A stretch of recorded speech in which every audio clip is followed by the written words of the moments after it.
ನಿಂಬೆಹಣ್ಣಿನ ಗೊಜ್ಜು, ಬಾಯಿಗೆ ರುಚಿ ಕೊಡುವ ನಿಂಬೆಹಣ್ಣಿನ ಗೊಜ್ಜು. Hello friends, welcome back to my channel. ಸಾಂಬಾರು ಮಾಡೋಕ್ಕೆ ಟೈಮ್ ಇರಲ್ಲ, ಹಾಗೆ ಬ್ಯಾಚುಲರ್ ಕೂಡ ತುಂಬ ಸುಲಭ ವಿಧಾನದಲ್ಲಿ ಮಾಡುವಂತಹ ನಿಂಬೆಹಣ್ಣಿನ ಗೊಜ್ಜು. ದಪ್ಪದಾದರೆ 1 ನಿಂಬೆಹಣ್ಣು ಸಾಕು, ಸಣ್ಣದಾದರೆ ಒಂದು 4 ನಿಂಬೆಹಣ್ಣಾದರೂ ತೊಗೊಳ್ಬೇಕಾಗುತ್ತೆ. 4 ನಿಂಬೆಹಣ್ಣನ್ನು ನಾನು ತೊಗೊಂಡಿದ್ದೀನಿ. 4 ನಿಂಬೆಹಣ್ಣನ್ನು ಸಿಪ್ಪೆನ ತೆಗೊಂಬರೋಣ.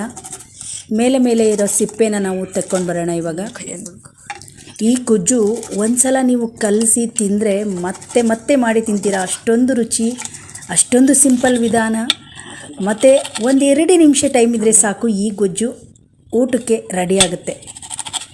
ನೋಡಿ, ಈಗ ಎಲ್ಲ 4 ನಿಂಬೆಹಣ್ಣನ್ನು ನಾನು ಸಿಪ್ಪೆ ತಗೊಳ್ತಾ ಇದ್ದೀನಿ. ಇದು ಹಳ್ಳಿ ಕಡೆ ಮಾಡುವಂತಹ ಟ್ರೆಡಿಷ್ನಲ್ ಗೊಜ್ಜು. ನೋಡಿ, ಇವಾಗ ನಾನು 4 ನಿಂಬೆಹಣ್ಣಿನ ಸಿಪ್ಪೆ ತೆಗೆದಿದ್ದೀನಿ.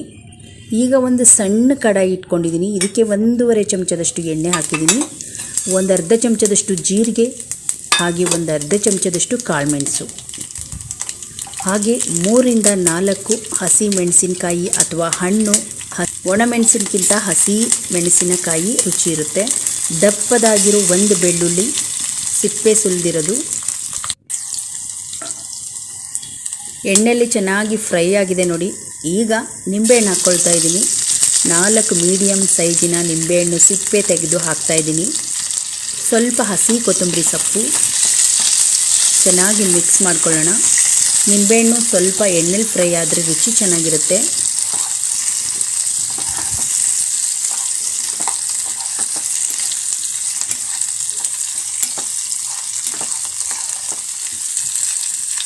ಈಗ ಒಂದು ಅರ್ಧ ಚಮಚದಷ್ಟು ಕಲ್ಲುಪ್ಪು, ಹಾಗೆ 1 ಚಿಟಿಕೆಯಷ್ಟು ಹಿಂಗೆ ಹಾಕ್ಕೊಳ್ಳೋಣ.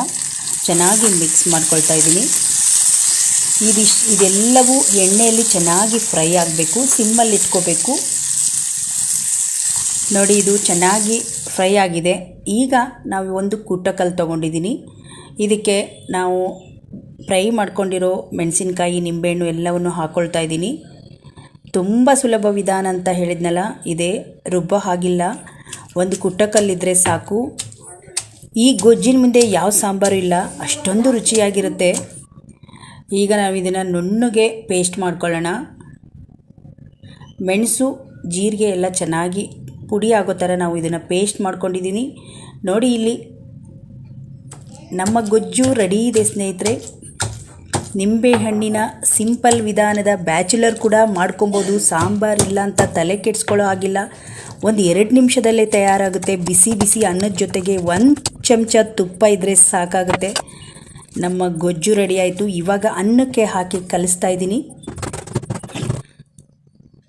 ನೋಡಿ, ಬಿಸಿ ಅನ್ನ ತೊಗೊಂಡಿದ್ದೀನಿ. ಈ ಗೊಜ್ಜನ್ನ ಹಾಕಿ ಒಂದೇ ಅರ್ಧ ಚಮಚ ಇದ್ದರೆ ಸಾಕು, ಒಂದು ತಟ್ಟೆ ಪೂರ್ತಿ ರೈಸಿಗೆ ಕಲಿಸ್ಬೋದು ನಾವು. ಬೇಕಿದ್ರೆ ಮಾಡಿ ನೋಡಿ, 1-2 ನಿಮಿಷ ಟೈಮ್ ಆಗುತ್ತೆ. ಹೇಗಿತ್ತು ಅಂತ ನನಗೆ ಕಮೆಂಟ್ ಬಾಕ್ಸಲ್ಲಿ ತಿಳಿಸಿ ಸ್ನೇಹಿತರೆ. ಇದೇ ಥರದ ಹಳ್ಳಿ ವಿಧಾನದ ಗೊಜ್ಜುಗಳು ನಿಮಗೆ ಬೇಕಿದ್ರೆ ಇನ್ನೂ ಸಾಕಷ್ಟು ಗೊಜ್ಜುಗಳಿದೆ. ಕಮೆಂಟ್ ಬಾಕ್ಸಲ್ಲಿ ತಿಳಿಸಿ. ಅದೇ ಥರ ಗೊಜ್ಜುಗಳನ್ನು ನಾನು ಮಾಡಿ ಶೇರ್ ಮಾಡ್ತೀನಿ. ಈ 2 ನಿಮಿಷದಲ್ಲಿ ಮಾಡುವಂತಹ ಪಟಾಪಟ್ ಗೊಜ್ಜು ನಿಮಗೆ ಇಷ್ಟ ಆದರೆ ಒಂದು ಲೈಕ್ ಮಾಡಿ, ಹಾಗೆ ಈ ವಿಡಿಯೋವನ್ನು ಶೇರ್ ಮಾಡಿ. ಇನ್ನೂ ಯಾರೆಲ್ಲ ನಮ್ಮ ರೆಸಿಪೀಸ್ ಚಾನಲ್ನ ಸಬ್ಸ್ಕ್ರೈಬ್ ಮಾಡ್ಕೊಂಡಿಲ್ವೋ ಪ್ಲೀಸ್ ಸಬ್ಸ್ಕ್ರೈಬ್ ಮಾಡ್ಕೊಂಡು ನೋಡಿ. ಧನ್ಯವಾದಗಳು.